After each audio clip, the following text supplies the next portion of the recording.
Okay.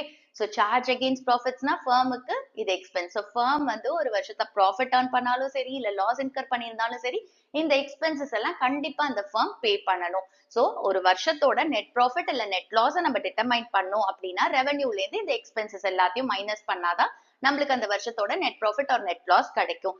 And இந்த charge against ப்ராஃபிட்ஸ நம்ம ப்ராஃபிட் அண்ட் லாஸ் அக்கவுண்டோட டெபிட் சைட்ல போடுவோம். ஓகே.